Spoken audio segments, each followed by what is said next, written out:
Et bonjour à tous, je suis très heureux de vous retrouver pour cette nouvelle vidéo. On continue sur la lancée des vidéos explicatives autour des notions de l'investissement. Et aujourd'hui, j'ai voulu faire une vidéo assez courte autour du PEA et notamment des ETF. Pourquoi cette vidéo? Tout simplement parce que le PEA aujourd'hui, c'est l'investissement que je privilégie, sur lequel j'ai le plus d'argent et sur lequel je compte investir dans les prochaines années. Et étant donné que sur ce PEA, si vous avez regardé mes anciennes vidéos, vous avez pu voir que je suis exclusivement en ETF, j'ai voulu vous expliquer à quoi sert un ETF et vous présenter les différents types d'ETF que vous pouvez retrouver. Alors, ce n'est pas une liste exhaustive. Là, j'ai voulu vraiment faire par région, donc du monde, États-Unis, Europe, Asie. Donc, on va dire les principaux, les plus connus. Après, bien entendu, vous avez des ETF très variés. J'en parlerai un petit peu à la fin. Et notamment sur la fin, on verra les performances de chaque ETF. Alors, un ETF, qu'est-ce que c'est exactement? Donc, ETF, c'est pour Exchange Trend Fund. En fait, c'est un fonds indiciel qui cherche à reproduire le plus fidèlement l'évolution d'un indice boursier. Donc, c'est pour ça qu'on va voir tout ce qui est S&P 500, Nasdaq 100, parce que tous ces ETF reproduisent et suivent le cours de cette bourse. Notamment avec un panier d'actions, étant donné que chaque ETF a des actions différentes en son sein. C'est ce qu'on va voir. Pour commencer, donc le plus global et finalement peut-être un des plus connus aujourd'hui, c'est le MSCI World, donc monde. C'est un ETF qui va prendre 1300 à 1400 moyennes et grandes capitalisations à travers de 23 pays développés. Donc c'est intéressant parce que à travers cet ETF, vous vous exposez au final à l'ensemble des entreprises mondiales. Il faut quand même mettre un petit point là-dessus, étant donné qu'on peut le voir juste à la droite, c'est la composition géographique que vous avez dans cet ETF. Vous pouvez voir qu'il est quand même très fortement pondéré avec les États-Unis. Pourquoi? Parce qu'on le verra par la suite. Aujourd'hui, la performance vient en particulier des États-Unis via le S&P 500 et le Nasdaq 100. Donc forcément, vous allez retrouver beaucoup d'entreprises américaines dans cet ETF. Ce que vous retrouvez là-dedans, donc en grande partie plus de 70% États-Unis. Ensuite, vous avez du Japon, une partie Europe avec France, Grande-Bretagne, il me semble que vous avez aussi un peu d'Allemagne, du Canada, et après vous avez d'autres pays, je crois qu'il y a un petit peu d'Asie potentiellement, et surtout Australie. Les secteurs clés, donc technologie de l'information, les services financiers et la santé. Et ensuite, là, vous avez un exemple d'ETF sur le PEA, donc l'Amundi MSCI World ou l'iShares MSCI World PEA, avec les indices. Donc les indices, c'est tout simplement, si vous le tapez, c'est l'identité de l'ETF, ça vous permet d'être sûr de tomber sur le bon. Donc c'est vraiment intéressant, c'est une stratégie d'avoir seulement l'ETF World et rien d'autre. Voilà, sachez qu'aujourd'hui, via juste un ETF, vous pouvez avoir quelque chose, on va dire, d'assez complet. Maintenant, justement, on va se concentrer sur tout ce qui est actions américaines. Pourquoi? Parce que, notamment, même sur mon portefeuille, vous avez dû le voir, je suis très fortement indicé sur les ETF américains. Mais il y a une raison à ça, c'est parce que, comme on a dit, aujourd'hui, la performance vient surtout des États-Unis. Et forcément, c'est ce qui est, en tout cas, aujourd'hui, le plus intéressant quand on cherche de la performance. J'ai voulu prendre 3 indices principaux. Ces 3 indices, ces 3 ETF, je les ai sur mon PEA. En premier, vous avez le S&P 500 qui est le plus global. C'est les 500 plus grandes capitalisations boursières aux États-Unis. Voilà. Donc c'est vraiment, ça forme vraiment le cœur de votre stratégie si jamais vous voulez vous diversifier ou faire autre chose qu'un ETF World. Donc dedans, vous allez avoir des entreprises connues comme Apple, Microsoft, voilà, vraiment des grosses entreprises, les grosses entreprises américaines. Vous avez un exemple avec le BNP Paribas. Aujourd'hui, c'est celui-ci que j'ai, mais vous en avez d'autres. Sachez que vous pouvez regarder les différents ETF S&P 500. Vous en avez plusieurs qui sont disponibles. Ensuite, vous avez le Nasdaq 100. Là, pour le coup, c'est plus concentré. C'est-à-dire que vous passez de 500 à seulement 100 entreprises, vraiment sur les leaders technologiques et de croissance qui est tout sauf financier. Donc Nvidia, Apple, Microsoft, Amazon. Et vous avez un frais moyen de 0,30 par an. Oui, pardon, je ne l'ai pas expliqué juste avant, mais vous êtes sur 0,15 dans S&P 500. Vous avez vraiment des frais qui sont très, très bas. Voilà. Et par rapport au PEA, donc l'Amundi Nasdaq 100, c'est l'ETF également que je suis, même si moi maintenant je suis même passé sur l'US Tech, donc qui est vraiment encore plus spécifique sur ce Nasdaq 100 en ne prenant vraiment que les pures entreprises technologiques, donc certains secteurs sont enlevés. Donc aujourd'hui, avec l'IA notamment, je suis encore plus exposé via cet ETF. Le Russell 2000, donc je l'ai également, c'est tout simplement les 2000 petites capitalisations et des États-Unis, voilà, locale américaine. Ça vous permet en fait tout simplement d'être exposé aux petites capitalisations, ce qui permet aussi de diversifier son portefeuille parce que vous n'avez pas que des gros dans votre portefeuille, et si jamais un gros se met à lâcher ou en tout cas perdre de la croissance, via ces petites capitalisations, vous pouvez en tout cas espérer gagner encore de la croissance. Là, pareil, Amundi Russell 2000, je crois qu'il n'y en a pas beaucoup qui sont disponibles. C'est celui que j'ai. À regarder si d'autres sont disponibles. On passe désormais sur les ETF d'actions européennes.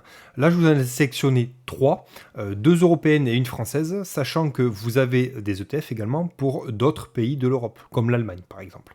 Donc en premier, vous avez le Stoxx Europe 600. Personnellement, ce n'est pas celui que j'ai choisi lorsque j'ai fait mon portefeuille, mais c'est tout simplement les 600 plus grosses capitalisations aujourd'hui d'Europe. Donc vous avez la France à 22%, Angleterre à 22%, l'Allemagne à 14%. Donc vous avez vraiment un peu de tout. Vous avez par exemple ASML Holding, vous avez du LVMH, voilà, vous avez pas mal d'entreprises qui sont aujourd'hui cotées et connues.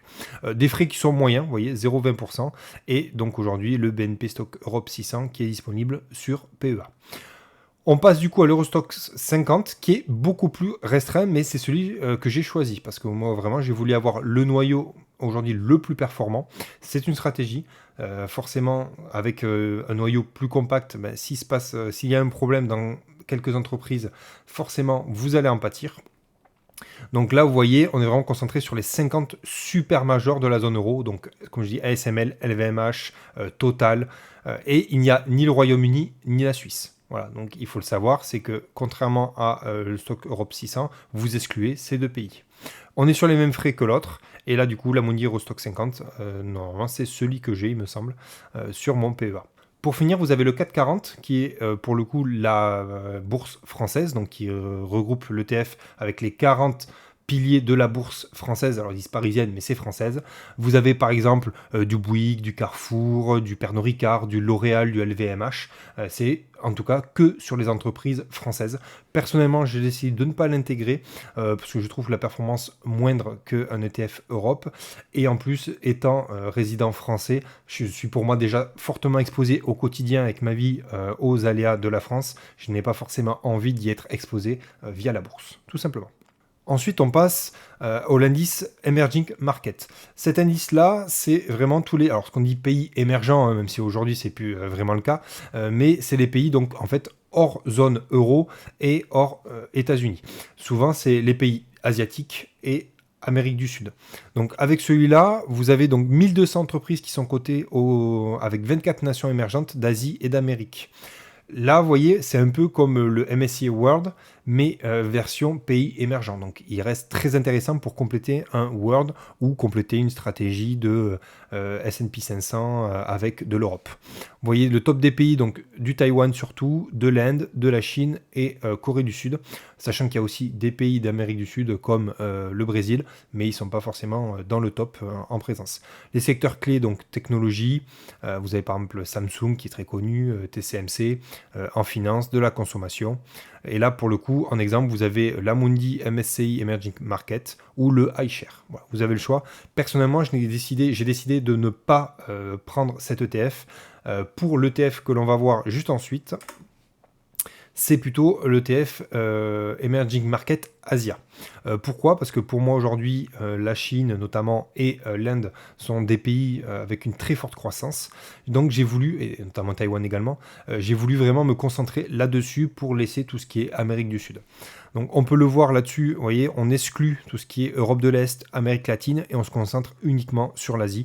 J'ai bien fait d'ailleurs parce que ce début d'année a été plutôt compliqué pour la bourse américaine. Par contre, tout ce qui est pays asiatiques, il y a une très forte croissance qui m'a permis du coup d'être exposé avec cet ETF.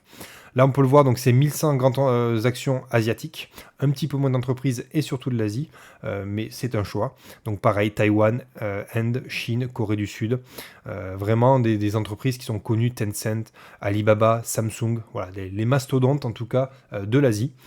Les frais qui sont un tout petit peu plus élevés que l'autre, mais ça dépend lequel vous choisissez. Mais ça reste en tout cas très compétitif pour le nombre d'entreprises que vous avez. Avec donc du coup le Amundi PEA Asie Emergence, celui que j'ai tout simplement sur mon PEA. Pour finir, j'ai voulu faire juste un focus sur le Japon. Personnellement, je n'ai pas voulu m'y exposer, mais je sais qu'aujourd'hui, c'est un indice boursier qui est quand même relativement présent, qui en plus, vous voyez, sur le ETF World, il y a du Japon. Donc, si vous voulez recréer en fait votre propre ETF World, mais sans le prendre en direct, forcément, si vous allez vouloir potentiellement prendre du Japon. Voilà, donc c'est tout simplement comme le CAC 40 pour la France, c'est l'indice boursier japonais. Donc là, par contre, vous avez beaucoup plus d'entreprises que sur le CAC 40, 2000 actions japonaise cotée à Tokyo. Voilà, les indices qui sont quand même assez faibles. Et là, pareil, vous avez un exemple, l'Amundi PEA Japon, qui est disponible avec le fameux code. J'ai voulu finir avec une synthèse des principaux ETF que je vous ai présentés juste avant. Donc vous avez toute la liste que je vous ai montrée et avec les frais. Voilà, là, ça vous permettra de voir les frais on va dire des plus importants comme le Asia jusqu'au plus faible comme le S&P 500. Ce qu'il faut savoir en général sur les ETF, alors les frais sont globalement faibles, mais plus l'ETF est gros, plus forcément il y aura des frais de gestion, parce qu'il y aura plus d'entreprises, plus d'arbitrage. Voilà. Sur les petites, les plus petites, comme le S&P 500, forcément vous avez des frais qui sont beaucoup plus faibles. Par contre, ce que je voulais vous montrer, c'est le rendement annuel moyen. Là, je l'ai pris sur du très long terme, donc les 30 ou 40 dernières années, je ne sais plus, parce que si on le prend sur les dernières années, il y a une très forte hausse des États-Unis, donc forcément on est sur des taux beaucoup plus élevés qui sont peut-être pas représentatifs de ce que vous aurez si vous êtes en tout cas sur une perspective moyen-long terme. Voilà, c'est pour ça que j'ai voulu prendre cette vision très long terme. Donc vous pouvez voir en moyenne entre 8 et 9% pour du MSCI World et comme vous pouvez le voir, le S&P 500 et le Nasdaq 100, c'est aujourd'hui les deux cotations qui permettent vraiment d'avoir le plus de performance en bourse. Le MSCI Asia qui était un peu en retrait ces dernières années, mais qui là vraiment a repris des couleurs ces derniers temps. Et vous voyez, même en Europe, pour le coup, vous avez quand même des performances qui sont très correctes. Donc voilà, j'ai voulu vous présenter via cette vidéo les principaux ETF par rapport à la région du monde. Donc je n'ai pas abordé des ETF trop spécifiques comme un ETF Inde, un ETF Corée du Sud ou un ETF O par exemple que j'ai sur mon PEA. Tout simplement parce que pour moi le principal ça reste cette liste que vous avez à l'écran et le reste c'est plus pour essayer, pour compléter. Voilà, pour moi les autres ETF ne font pas partie d'une stratégie viable à moyen ou long terme. Mais ce n'est que mon avis, à vous de vous le forger par la suite. Si cette vidéo vous a plu, n'hésitez pas à laisser un commentaire et un pouce vers le haut, à vous abonner, et je vous dis à bientôt. Au revoir.